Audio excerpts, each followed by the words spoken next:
Salve, salve galera do Militar, professor Gabriel Mendes, professor de História, e vamos hoje à nossa maravilhosa revisão com tópicos mais elaborados e mais cobrados nos últimos anos na prova da SpaceX. Esse é o momento então para a gente relembrar alguns conteúdos, é claro, não de forma aprofundada, afinal de contas você tem todo o nosso curso aí para fazer essa revisão, né, para analisar os conteúdos ponto a ponto. Aqui a gente vai dar aquela pincelada lá nos conteúdos que têm aparecido com bastante frequência no concurso da SpaceX. Você que quer ser um oficial do Exército Brasileiro tem que estar aqui com Eu Militar, porque a gente vai te levar até a farda. Show de bola? Então vem conosco, vem com a gente, que aqui vai dar bom, tá bom? Vamos nessa então? Já começar ali com aquele soco na moleira, ó. Nessa intermediação entre Deus e os homens, o clero sempre procurou transformar os terrores do mundo em receios sobre a vida eterna. O peso da violência, o medo do sexo e da morte, eis alguns ingredientes do período capazes de criar nos indivíduos uma culpa surda e servir de obstáculo à felicidade dos homens. O medo do inferno se revelava mais forte que a crença na salvação. Afinal, os diabos são seres temíveis, sempre à espreita. Então, com certeza, meu aluno da SpaceX, essa é uma questãozinha que a gente vai tratar de quê? De Idade Média. Sem dúvida nenhuma. Nem li o comando da questão, mas eu sei que já é uma questão que vai trazer a temática aí da Idade Média, beleza? Um tema, inclusive, que a galera aqui da SpaceX, né, quando ouve falar, começa a se tremer. Idade Média, muita informação, muito conteúdo. Geralmente é o primeiro conteúdo que a gente tem contato, né, quando a gente começa a estudar a parte de história geral. E a galera tem uma certa dificuldade justamente pela quantidade de informação, né? Então vamos ver sobre o que a questão está falando aí sobre o período medieval. Tendo como base o excerto acima, analise as seguintes assertivas que caracterizam a atuação político-cultural. Já deu aqui, ó, caminho das pedras, hein? A atuação político-cultural da Igreja Católica na Idade Média Europeia. Vamos então. Cara, não há modelo de questão mais SpaceX do que o modelo de afirmativas, não é isso? Então vamos ver as afirmativas. Primeira afirmativa, o domínio da produção artística, que fez diversas obras na música, arquitetura, pintura e escultura de caráter moralista e religioso. Está correto em relação ao período medieval, desse domínio, dessa hegemonia da Igreja Católica, galera? Sem dúvida, né? Isso aqui faz sentido total com a forma como a Igreja Católica impunha, né, o seu domínio cultural e ideológico no período da Idade Média. Então a primeira afirmativa faz sentido. No número 2, segunda afirmativa, a produção de obras relatando a vida dos santos como exemplos morais e de boa conduta a serem seguidos em nome da ordem social. Muito bem, isso também é uma afirmativa que condiz, né, são chamadas, né, agiografias. Era uma coisa muito comum no período medieval. Como assim, Mendes? Agiografias, pessoal, faz referência às biografias dos homens santos, de figuras que eram consideradas santas para a Igreja Católica. Então, a segunda alternativa também faz sentido, né? Número 3, a promoção da alfabetização universal, galera. A gente está falando que na Europa medieval nós tínhamos um considerável número, né, de analfabetos. Na verdade, aqueles que eram letrados eram sobretudo as pessoas ligadas, né, aos religiosos ligados à Igreja Católica. Então aqui, a promoção da alfabetização universal, essa parte já está errada, garantindo o livre acesso da população à interpretação da Bíblia. Pessoal, essa é uma característica da Igreja medieval? Não, né? Ao contrário, a Igreja medieval mantinha um forte controle sobre a interpretação do texto sagrado, né? A gente não vai ter essa liberdade para que os católicos, para que os cristãos tivessem acesso à interpretação. Então aqui está errado. Quarta afirmativa. A presença da igreja e de sacerdotes junto a comunidades locais, estabelecendo o controle da vida pública e privada das pessoas. Cara, só a gente lembrar, né, que qualquer imagem que tenha sido produzida de um feudo medieval sempre tem a presença física, né, e do domínio ideológico da igreja, com a presença de uma capela, né? Você tinha um imposto pago ao clero católico, que é o chamado Tostão de Pedro. Você que é aluno da SpaceX sabe muito bem do que eu estou falando, né? Então a quarta afirmativa também faz sentido. A quinta diz a promoção sistemática do medo e, em contrapartida, a concepção da igreja como única possibilidade de salvação frente às ameaças. Pô, isso aí casa direitinho com o que ele está falando no texto, né, galera? Então, o nosso gabarito é a letra B. Apenas as afirmativas 1, 2, 4 e 5. Quer dizer que só a nossa alternativa número 3 é que está errada, beleza? Gabaritinho aí, letra B, típica questão da SpaceX.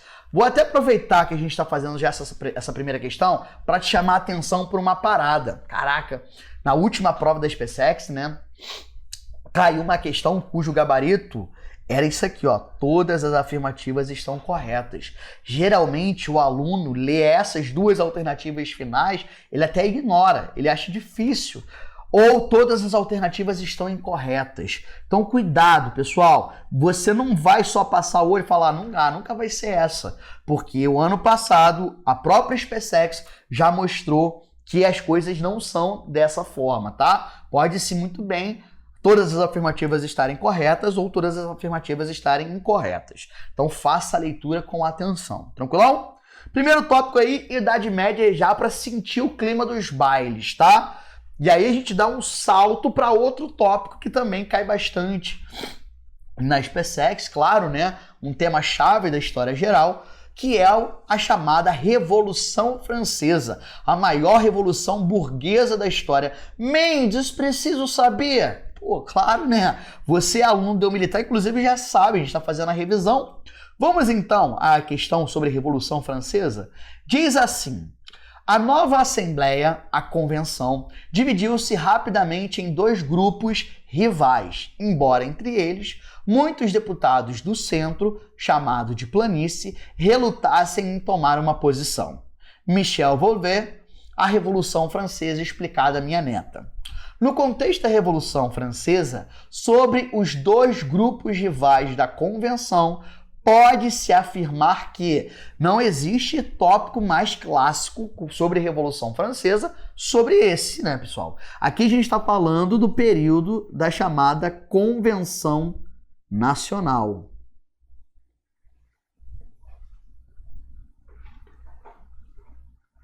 De 1792 até 1795, né? Então a gente está falando de um período onde a Convenção assume, né, a política de Estado na França e a gente vai ter a burguesia francesa ali se dividindo basicamente em três grupos, né?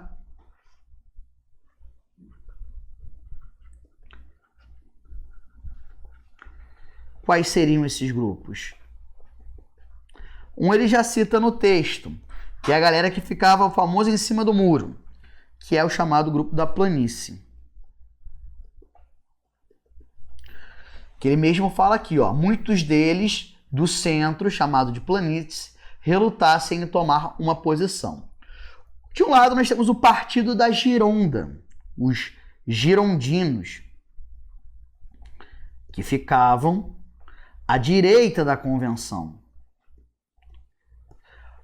Mais conservadores, era a alta burguesia representada no Partido da Gironda, os girondinos. Do outro, mais radicais, nós temos os jacobinos, que ficavam à esquerda da convenção, na parte mais alta, e no período que os jacobinos assumem, inclusive, né, vai ser chamado período da Convenção Montanhosa, justamente porque os jacobinos ficavam na parte mais alta da Assembleia, dentro da Convenção. E ao centro, nós temos aí a planície. Olha que interessante, esses conceitos que foram criados no contexto da Revolução Francesa são utilizados até hoje, né? Até hoje a gente faz essa referência à direita com um aspecto mais conservador e à esquerda com um aspecto mais radical, tendo como referência justamente ali a Revolução Francesa e a planície como a ala mais moderada, ao centro, né? Então, basicamente, o que a gente vai ter que fazer é buscar a alternativa que fala sobre o que eu acabei de colocar aqui em cima, tá? Letra A. A defesa da secularização dos bens da Igreja Católica, sustentada pelo clero constitucional, provocou a oposição do chamado clero refratário. Não, isso aí é quando é imposta lá a chamada Constituição Civil do Clero, lá no começo da Revolução Francesa, e aí se cria aí dois grupos, né, dois segmentos do clero na França, mas não é sobre esses dois grupos que a questão está falando. Letra B. Os sans-culottes reivindicavam o retorno da monarquia constitucional contra as pretensões republicanas da alta burguesia financeira. Os sans-culottes, que é a galera que tocou fogo lá na queda da Bastilha, desejavam o retorno da monarquia constitucional, pessoal? Não, né? Também tá errado. Letra C. Os republicanos moderados defendiam a inviolabilidade da propriedade privada, que era contestada pelos ideais socialistas do pântano, pessoal. Socialistas do pântano, lembrando, né? A planície também é chamada de a planície também é chamada de Partido do Pântano. Na verdade, a planície trata-se da chamada burguesia financeira, tá? Então, assim, a gente não vai dizer que os caras são socialistas. Também não pode ser a letra C. Letra D. As reivindicações sociais e políticas dos jacobinos contrariavam os interesses de parte da alta burguesia que era representada pelos girondinos. Interessante. Será que essa alternativa, a letra D, casa com o que eu apresentei aqui para vocês? E letra E, a proposta de votação por Estado, apoiado pela nobreza cortesã, desagradava o terceiro Estado, que compreendia grupos sociais bem distintos entre si. Tá correto isso, galera? Nosso gabarito, que ele faz referência aí nesse texto, né, o Michel Vauvel, é justamente a letra D, sobre os dois partidos que eu acabei de falar para vocês, girondinos e jacobinos. Cara, tema clássico. Claro que na nossa revisão aqui, né, eu vou trazer os temas mais clássicos para a gente relembrar, para você ter a preparação mais bem aprofundada, lá ele mais uma vez, na tua prova da SpaceX. Vamos à próxima questãozinha, mestre. Vamos lá. Observe o cartaz ilustrado por Roman Sielewicz em 1968. Interessante, né? O super-homem, de um lado com a sigla, né, da União Soviética, e do outro de United States of America, Estados Unidos da América. O cartaz faz referência ao quê? Porra, gente, claro que na nossa resposta vai ter que ter o quê? Alguma referência à Guerra Fria. Não tem jeito, não tem outra forma. Agora, eu só não entendi, Mendes, você tá aí assistindo esse vídeo e fazendo esse questionamento, porque você é uma pessoa questionadora. O aluno que vai fazer prova da SpaceX, ele é muito questionador, ele questiona muitas coisas, né? Então ele está se perguntando por que o super-homem está sendo representado como um possível representante, né, uma figura, um símbolo dos Estados Unidos e concomitantemente da União Soviética. Que maluquice é essa? Vejamos as alternativas. Letra A. Ao combate ideológico entre o liberalismo e o socialismo, e a social-democracia, melhor dizendo, durante a Segunda Guerra Mundial. é tão caótico que me dá até vertigem, né, pessoal? Claro que não é a letra A. Letra B, ao poder igualável das duas superpotências do período histórico chamado de Guerra Fria. Aí fica mais bonito. Aí me emociona. Aí eu acho interessante. Vamos ver se tem alguma outra alternativa. Vamos botar aqui o nosso Vzinho da Vitória. Ou Vzinho de vovó. Te amo muito, vó. Que também pode ser o nosso gabarito. Letra C. A crítica marxista à ideologia capitalista difundida pela indústria de cultura de massa. Como que essa imagem pode dizer isso, galera? Letra D. A guerra comercial entre grandes editores de revistas em quadrinho e de audiovisuais durante a Guerra do Vietnã. Essa imagem também que foi aí circulada por mim, pode fazer referência a isso? E letra E, a desconstrução do discurso estadunidense de proteção à liberdade por críticos ao envolvimento do país na Guerra da Coreia. Também não, né, galera? Ou seja, nosso gabarito é letra B de alegria. Que isso? De vitória. Que isso? B de Bucefo, falei. Cavalo de Alexandre o Grande, sua mente poluída. Letra B. Vamos à nossa próxima questão. Será que Primeira Guerra Mundial cai, Mendes? Cai não, pô. Precisa estudar não, pô. Nunca caiu. Em 1916, a Guerra de Trincheiras tinha assumido uma estrutura básica que poderia ser encontrada com variações locais em todas as frentes de batalha. Em cada lado de terra de ninguém, as respectivas frentes tinham pelo menos 3 linhas de trincheiras. A distância entre as sucessivas linhas e a largura da própria terra de ninguém variava muito e costumava depender do terreno local. Então aí o nosso querido Lawrence Saunders, em seu livro A Primeira Guerra Mundial, faz essa breve descrição sobre o conceito de guerra de trincheiras, né? O que seria? Vamos ao nosso comando com bastante atenção. Durante a Primeira Guerra Mundial, a tática de combates descritas no excerto decorreu. Ou seja, o que significa isso? Decorreu. Veio a partir do quê, né? Letra A, da entrada dos Estados Unidos no conflito em apoio aos aliados, o que freou o avanço alemão sobre a Bélgica e a França. Bom, os Estados Unidos só entram na guerra em 1917, né? E o texto está falando que desde 1916 a guerra de trincheiras já tinha assumido uma estrutura básica, né?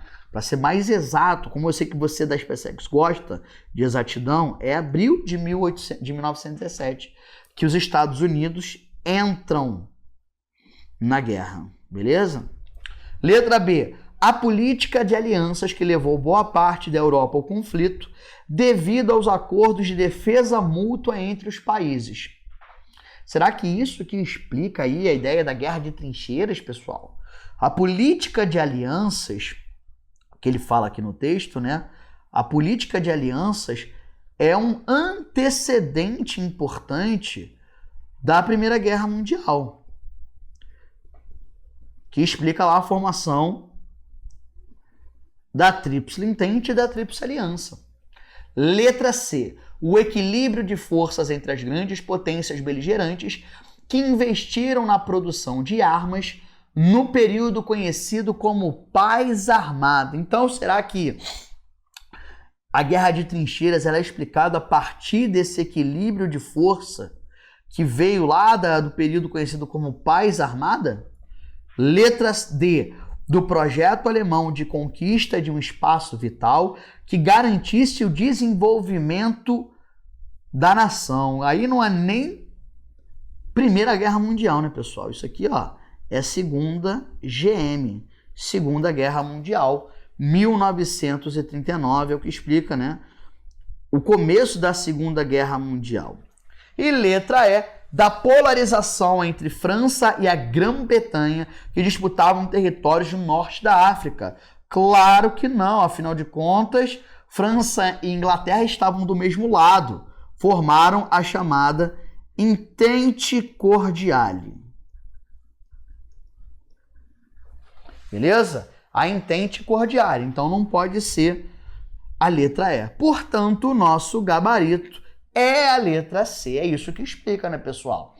Se a gente tem dois países que são inimigos, né, e que estão se preparando previamente para um conflito, a tendência é que exista, é que haja um equilíbrio de força entre esses países, beleza? Portanto, a letra C de curioso é o nosso gabarito da questão número 4. Você está gostando? Que bom, porque nós estamos aqui para isso, para te fazer feliz e garantir que você consiga aí navegar nas águas dos mares mais tenebrosos de todo o planeta. Que bonito. Vamos lá. Muitas horas sem dormir e pouco café, né, pessoal? Causa aí, em alguns momentos, algum tipo de revertério. Bebam café, tá? Número 5. Juntemos 3 fenômenos fundamentais. Então vamos lá. Eu vou pegar o nosso marca-texto aqui para a gente sublinhar quais são os 3 fenômenos fundamentais. Nós temos a ascensão da cultura e da imagem e do consumo, a desregulamentação dos mercados e a retratação do Estado, com a progressiva desmontagem de seus mecanismos de distribuição e apoio social promovidos por Reagan e Thatcher e com seu elemento propulsor, a revolução microeletrônica e digital. O resultado é uma situação na qual as imagens são mais importantes do que os conteúdos, em que as pessoas são estimuladas a concorrer agressivamente umas com as outras e no qual as relações ou comunicações mediadas pelos recursos tecnológicos predominam sobre os contatos diretos e o calor humano. Então, na obra de Nicolau Tchevchenko, A Corrida para o Século XXI no Loop da Montanha-Russa. Interessante, né? Mas como é que a gente vai matar essa questão bem rapidinho? Olha só, o contexto descrito no excerto esteve amparado. Pessoal, como é que a gente vai matar essa questão aqui? Numa boa, numa nice, sendo feliz, ó. Vamos botar nossa canetinha aqui, ó. Palavra-chave tá aqui, ó. Tu sabe que na resolução de questão vai nas palavras-chave, que no caso aqui, as palavras-chave são o nome de 2 pessoas, de 2 representantes desse pensamento em vigor do final da década de 70 a partir dos anos 1980. Ronald Reagan, presidente dos Estados Unidos, e Margaret Thatcher, primeira-ministra da Inglaterra, são 2 representantes de qual pensamento, galera? Neoliberalismo. Qual é a perspectiva do neoliberalismo, galera? Estado mínimo.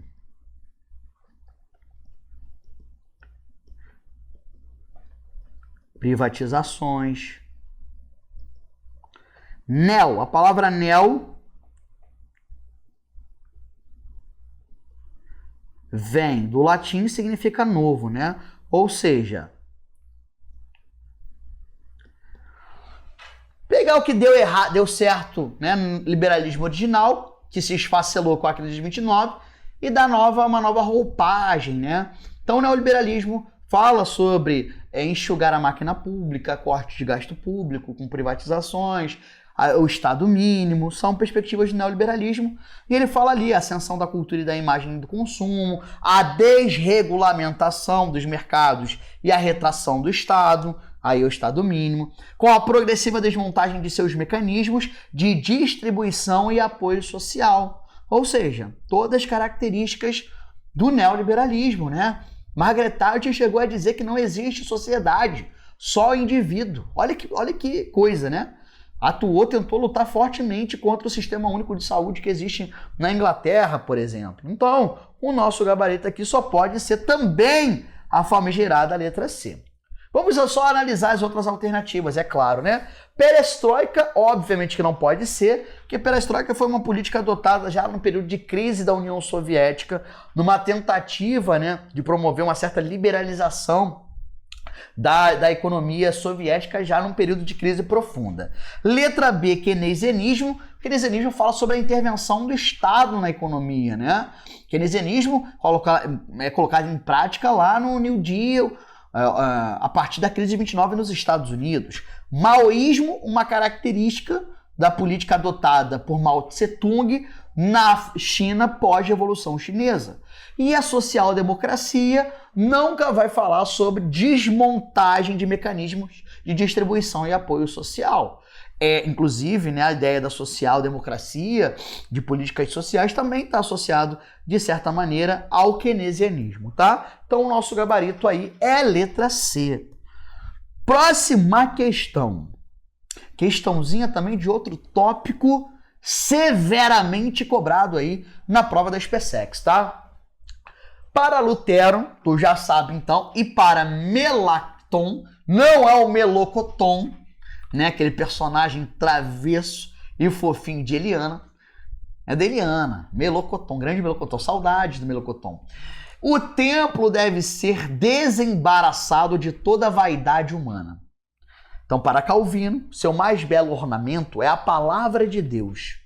Para todos, ele deve conduzir os fiéis à santidade, portanto, deve ser simples, harmonioso, sem mistura à sua pureza, significando ou favorecendo a pureza da alma.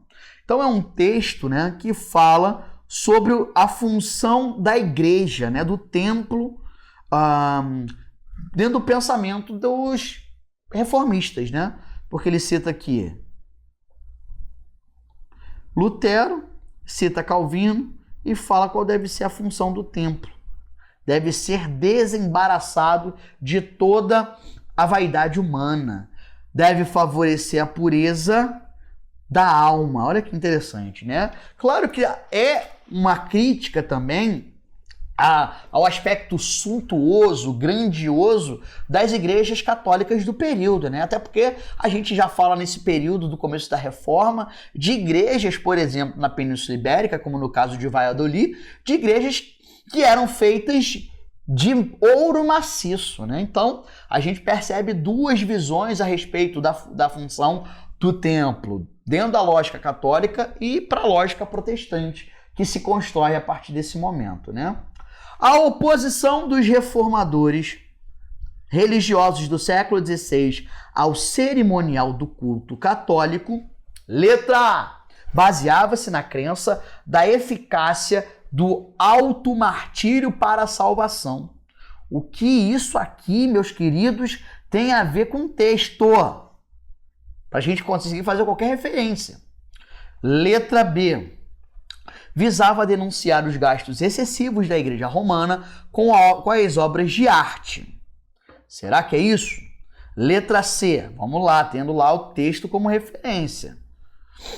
Letra C. Derivava do princípio da relação direta do fiel com a divindade. Letra D. Revelava a incompatibilidade do cristianismo com as atividades econômicas. Aí não, né?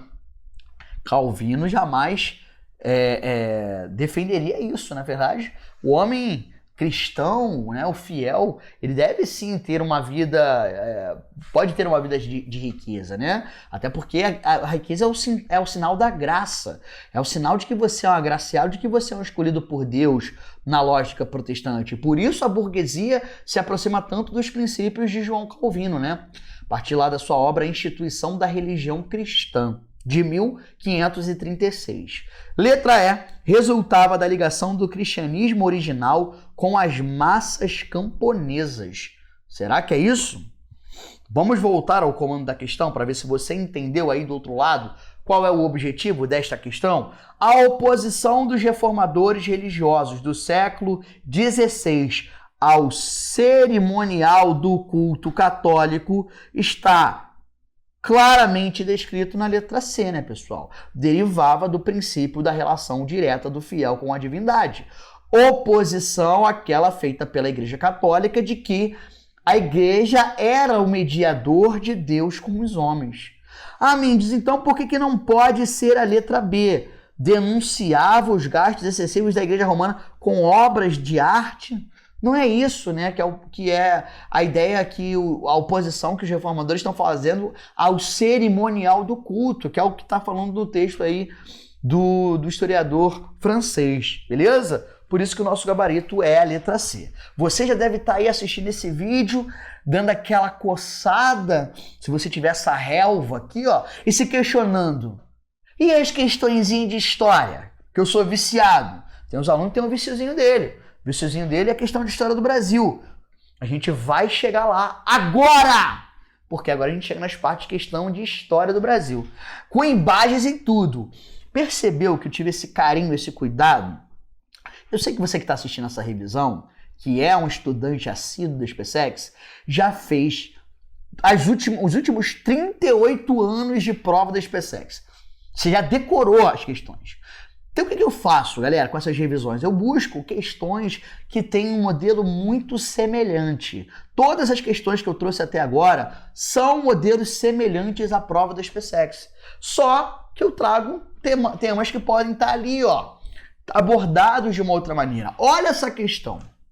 Foi durante a guerra em 1867 que houve o primeiro uso militar de balões de observação japoneses na América do Sul. Aqui ele já te deu uma encaminhada, ó. 1867, primeiro uso militar de balões de observação japonesas na América do Sul. Claro que pode ter questão dessa na SpaceX, falar sobre aspecto, ó, militar na história do Brasil, ainda mais nesse contexto aqui, você sabe muito bem o que está acontecendo aqui em 1867, galera. O balão, a tática foi usada pelas forças brasileiras. O balão era sempre mantido fora do alcance dos canhões inimigos, que mesmo assim disparavam contra ele. Sempre que o balão aparecia, os adversários faziam muita fumaça em frente às suas trincheiras para ocultá-las. A partir das informações, infere-se que a tática supracitada foi utilizada na... Então, o que a gente pode eliminar de pronto? Já que ele está falando do uso na América do Sul, a gente vai eliminar a letra B, porque a letra B está falando de guerra russo-japonesa. Letra D está falando de Grande Guerra, ou seja, está falando da Primeira Guerra Mundial. E a letra E também vamos eliminar, está falando de guerra de secessão, a Guerra Civil Norte-Americana. E o texto está falando sobre a América do Sul. Sobra pra gente Guerra de Independência do Paraguai, que não aconteceu na década de 1860. Aconteceu, o Paraguai foi um dos primeiros países da América do Sul a se tornar independente, ainda na década de 1810. Então a gente vai anular a Guerra do Paraguai, a Guerra de Independência do Paraguai, e vai nos restar, é óbvio, aquela que cronologicamente corresponde ao que está sendo falado aqui. Olha que maneiro. Você já tinha ouvido falar sobre isso? Você que já fez mais de um ano SpaceX, já tinha ouvido falar sobre o uso de balões como tática militar das forças brasileiras? Então aqui, Gabriel Mendes está aqui para te iluminar com conhecimento histórico, minha joia. Por isso que o nosso gabarito é a letra C. CCDCC. Pegou essa referência? Não. Porque você é um jovem dos anos 2000. Então você não pega a referência de Mamonas Assassinas. O que é uma coisa muito triste. Por isso que eu tenho que falar que é C de quê? De coelhinho. Se eu fosse como tu, tirava a mão no bolso. Interessante essa questão, né? Cara, segundo reinado, Guerra do Paraguai, aspecto militar. Mendes, preciso estudar e saber isso quanto? Irmão, muito demais a beça, tá bom? Faça esse favor. Estude a Guerra do Paraguai. Next question, questãozinha número 8. Mais daquele jeitinho que tu gosta, ó. Temos ali uma série de afirmativas e a gente vai ter que o quê? Identificar as que estão corretas, beleza? Você tá bem do outro lado? Tomou sua água? Fez fotossíntese? Comeu aí uma carambola? Será que as pessoas comem carambola? Será que as pessoas comem fruta do conde? aquela fruta rosa agora que eu esqueci o nome que tá na moda, uma pitaia, uma pitanga, quem sabe, né? Então assim, fica comigo, a gente estava nessa revisãozona aqui linda, show de bola, eu tô empolgado, entusiasmado, tô feliz, né? Acordei com o nariz tranquilo, não tô resfriado, não tô com tosse nem nada. Vamos para a próxima questão. No dia 1º de março de 1964, os militares assumiram o poder no Brasil. A respeito desse momento da história brasileira, analise as assertivas abaixo, ou seja, as afirmativas abaixo. Primeira afirmativa: durante o regime militar, houve censura aos meios de comunicação, as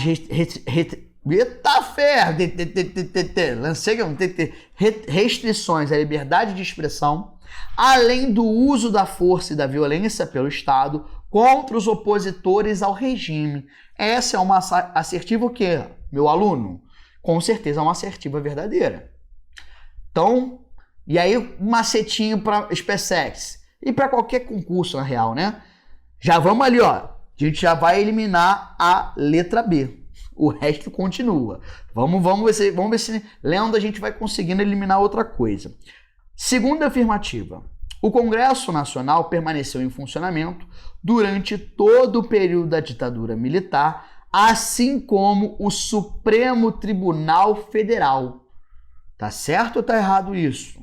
Eu vou deixar essa no ar porque eu sei que a galera tem confusão em relação a isso. Então eu vou deixar essa, a gente vai ler ela depois mais uma vez. Número 3. Durante o regime militar, aumentou-se o número de ministros do Supremo Tribunal Federal de 11 para 16. Com a indicação de 5 novos ministros pelo presidente da época, 1965, garantiu-se uma Suprema Corte biônica, favorável ao regime, que não apresentava oposição nem realizava fiscalização das condutas adotadas. E número 5, o ato institucional número 5, decretado em 1968, autorizava o presidente da República a cassar mandatos parlamentares, suspender por 10 anos os direitos políticos de qualquer cidadão, suspender a garantia de habeas corpus para crimes políticos, dentre outros. Então, a gente sabe, a primeira e a segunda estão corretas. A gente vai ao nosso gabarito porque eu quero que você faça essa cara exatamente o que você vai fazer agora. Que vê que o nosso gabarito é a letra D. Ou seja, está correto a primeira, a quarta e a terceira. Por que, Mendes? A segunda está errada. O Congresso Nacional permaneceu em funcionamento durante todo o período da ditadura militar? Não, senhor. Quando o AI-5 foi decretado, a gente teve uma suspensão ali, em alguns momentos, né, do próprio parlamento, do nosso Congresso. E a terceira tá correto, né? A gente fala muito sobre os senadores biônicos, já ali no processo do governo do Geisel, né, na abertura lenta, gradual e segura, mas a gente vai ter sim essa mudança, por isso que o regime militar ele vai ganhando contornos ditatoriais ao longo do próprio processo. E por isso que para muitos historiadores, o AI-5, para muitos, seria o golpe dentro do golpe, né? Porque se inicialmente Castelo Branco teria dado o golpe a fim de resguardar a ideia de uma salvação nacional, garantir, né, o afastamento da influência de uma ameaça comunista, por outro, o movimento, né, ele foi se tornando cada vez mais centralizador, autoritário ao longo do próprio processo. Por isso que o nosso gabarito aí é a letra D. Beleza? De diácono, aquele rapaz lá da igreja que ajuda as pessoas a sentarem nos seus lugares corretamente dentro do templo. Olha que beleza! Vamos à nossa próxima questão. Falar sobre... Tu já sabe, vendo a imagem aqui, ó. Revolta do Forte de Copacabana, Semana de Arte Moderna. Estamos falando de 2 eventos ocorridos em 1922. Qual é o período histórico que a questão está fazendo referência, galera? Está fazendo referência ao período da República Velha. Mendes, esse tópico aí eu não preciso saber não, né? Quase não cai, não, filho. Vai na fé. Quase não cai República Velha, pô. Se não tiver uma questão de República Velha, a prova da SpaceX, os caras nem elaboram. Eles nem vão imprimir a prova. Tem que ter, porque tem um rapaz lá que ele é o responsável por elaborar questões sobre República Velha. Então, se não tem, ele fica chateado. Mas qual é o período que está sendo abordado nessa questão aqui, pessoal? É o período do início da crise da República Velha.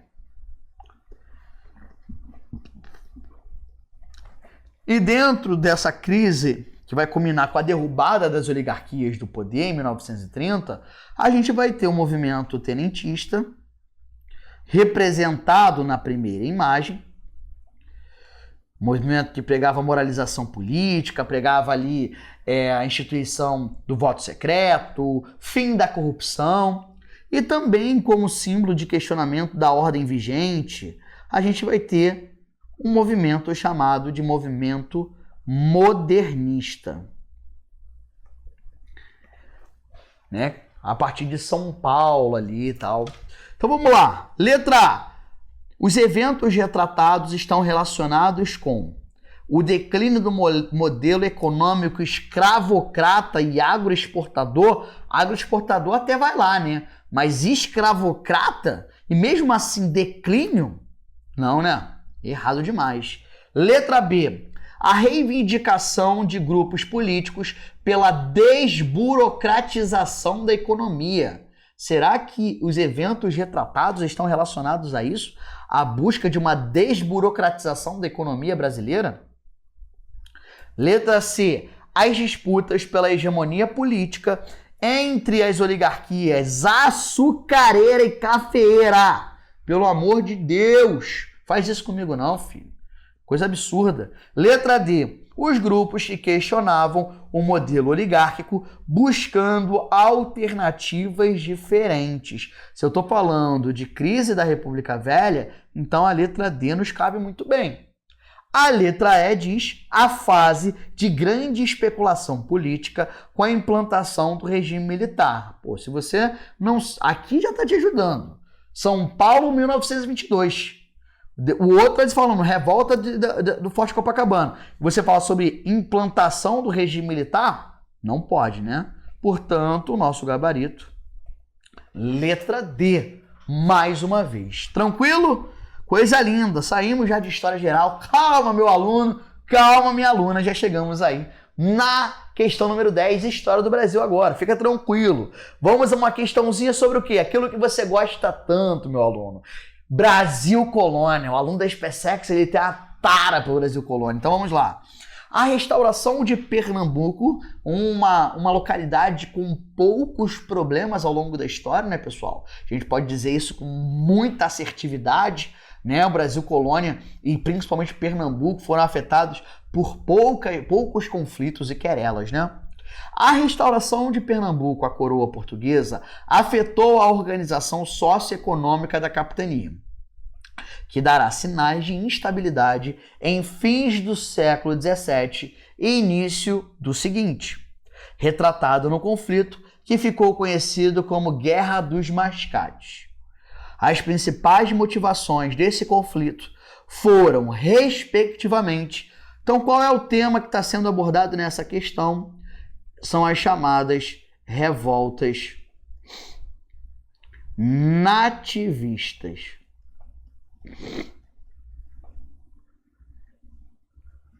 Show de bola? Então, dentre essas revoltas nativistas, tá bom, aluno. Eu vou te dizer, a gente vai ter algumas, né? Aclamação de Amador Bueno.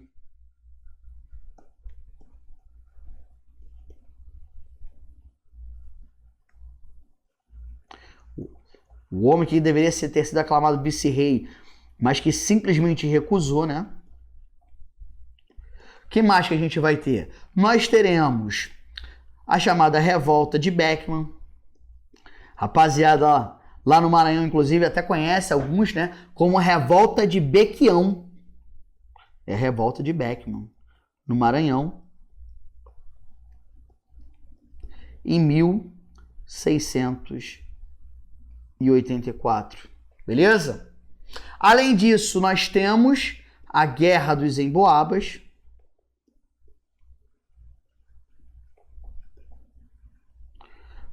Minas Gerais, conflito entre paulistas e portugueses pelo controle da região mineradora, beleza? E a gente vai ter também mais duas, que é o que é colocado no texto, que é a Guerra dos Mascates, que foi um conflito entre os senhores de engenho de Olinda e os comerciantes portugueses de Recife, beleza?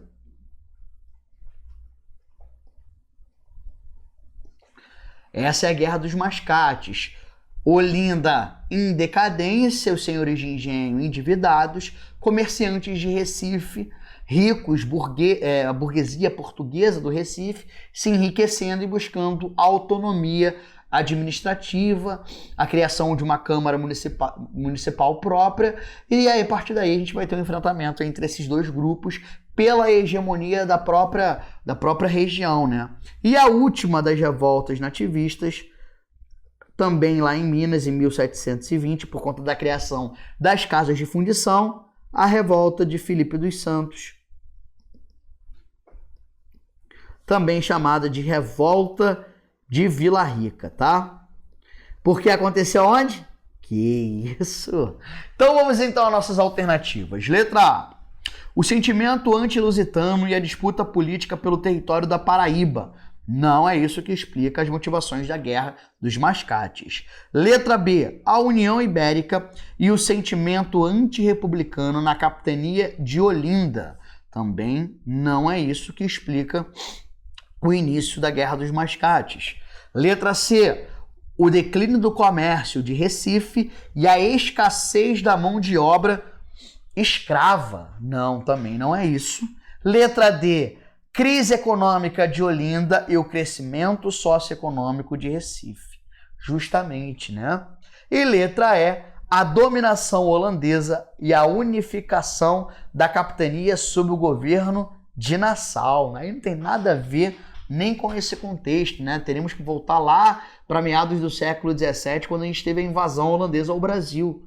Aí a gente fala sobre dominação holandesa e o governo de Maurício de Nassau. Beleza? Portanto, o nosso gabarito aí, letra D. Vamos à nossa penúltima questão. Eu sei que você aí do outro lado gostaria de forma impávida e colosso que eu permanecesse, mas infelizmente tudo que é bom dura pouco, já está acabando. Vamos então a essa questão. Diz assim: os ingleses, franceses, espanhóis, portugueses e holandeses encenavam a posse de terras novas a partir dos rituais, cerimônias, crenças e conhecimentos que lhe eram familiares. Com certeza, porém, também foram obrigados a reescrever constantemente esse roteiro. Sobre as diferenças entre a colonização portuguesa e inglesa, marque a opção correta. Esse tipo de questão também não é novidade na SpaceX. Saber diferenciar os modelos de colonização portuguesa e inglesa. Aí é muito simples, né? Isso aí é coisa banal para você, meu aluno da SpaceX do meio militar. Que você sabe que se trata dos dois modelos que a gente conhece de colonização da América: colonização de exploração, ou uma colônia de exploração, e uma colônia de povoamento. Lembrando que no caso da América Inglesa nós teremos os dois modelos coexistindo. As colônias do centro-norte tinham modelo de povoamento. As colônias do sul, das 13 colônias, é um modelo de exploração. Já na América Portuguesa vai vigorar durante todo o período colonial o modelo de colonização de exploração, tá? Então vamos lá, letra A. Na América Portuguesa, os índios foram submetidos a um processo de doutrinação religiosa. Contudo, isso não aconteceu com os indígenas da América Inglesa. Vamos lá. Na América Portuguesa, os índios foram submetidos a um processo de doutrinação religiosa. Contudo, isso não aconteceu com os índios da América Inglesa. Será que isso está certo ou está errado? Não vou te dar resposta agora. Vamos ler as outras alternativas. Letra B. As cerimônias de posse dos colonizadores, por si só, já demonstram restritamente a diferença de colonização portuguesa e inglesa. Será que é isso? Restritamente, gente? Essa palavra aqui acho que está dando uma atrapalhada, né? Letra C. Os índios das colônias portuguesas e inglesas foram submetidos ao processo de mestiçagem. Tá certo isso, galera? Da América portuguesa e inglesa. Letra D. Os ingleses que ocuparam faixas da América do Norte não se mostraram preocupados desde cedo com a demarcação da propriedade privada e com a construção de cercas. Os caras viveram aqui em comunidades tribais, né, pessoal? Com certeza, né? Ainda mais os puritanos ingleses não se preocupam com demarcação de propriedade privada. Jamais, né, pessoal?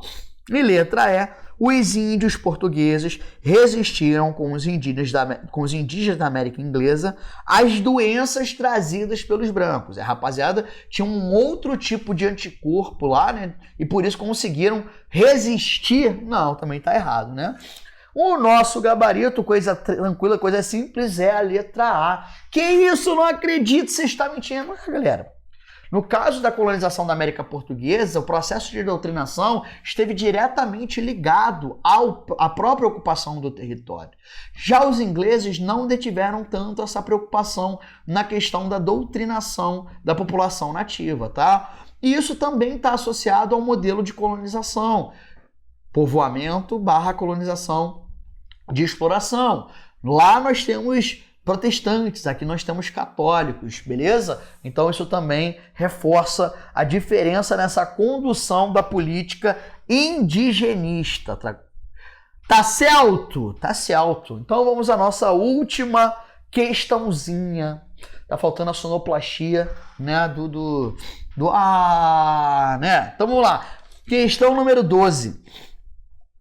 Questãozinha que também é batida aí na prova da SpaceX. Ó, a proclamação da República ocorrida no dia 15 de novembro de 1889 foi um acontecimento de grande envergadura, lá ele, na história do Brasil, em que, por meio de um golpe civil-militar, chefiado pelo Marechal Deodoro da Fonseca, chefe do exército brasileiro à época, destituiu-se Dom Pedro II do governo monárquico constitucional parlamentarista e instituiu-se o governo provisório da República presidencialista, do qual o Marechal foi destacado como presidente, ordenando ao imperador que se retirasse do Brasil.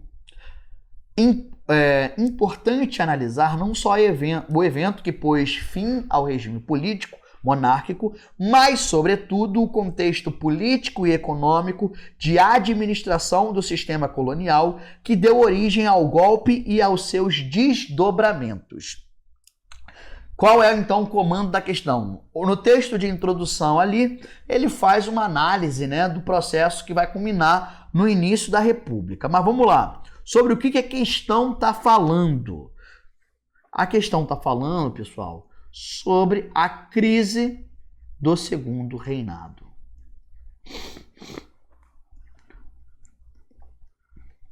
Os pilares que vão conduzir ao abalo que vai promover a queda do Império Brasileiro. Portanto, basicamente, a questão quer que você identifique onde está a questão militar, fortalecimento do Exército Brasileiro e o questionamento cada vez maior das decisões atribuídas e adotadas pelo imperador. A questão religiosa, que vai culminar no rompimento entre a Igreja Católica e o Império Brasileiro, a partir da bula Silabus e na questão da expulsão ou não de maçons da Igreja Católica. A questão servil, sobre a extinção gradativa do tráfico e, consequentemente, da própria abolição da escravidão no Brasil, né?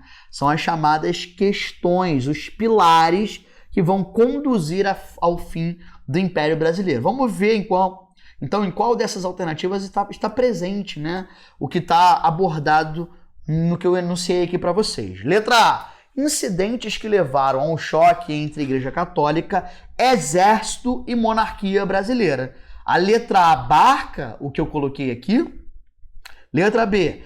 Queda da exportação do café e rápida ascensão do industrialismo no Brasil. Aí não, né?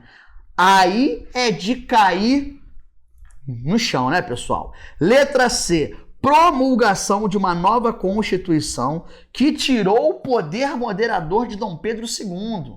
A nova Constituição, que é a Constituição de 1891, só foi promulgada depois do golpe republicano, né? Então não foi ainda no período da monarquia. Letra D. Derrota da Tríplice Aliança na Guerra da Cisplatina, que gerou grande ônus para os cofres públicos, e falta de apoio político da classe média nas eleições permanentes. Derrota da Tríplice Aliança na Guerra da Cisplatina, gente. A Guerra da Cisplatina foi no primeiro reinado.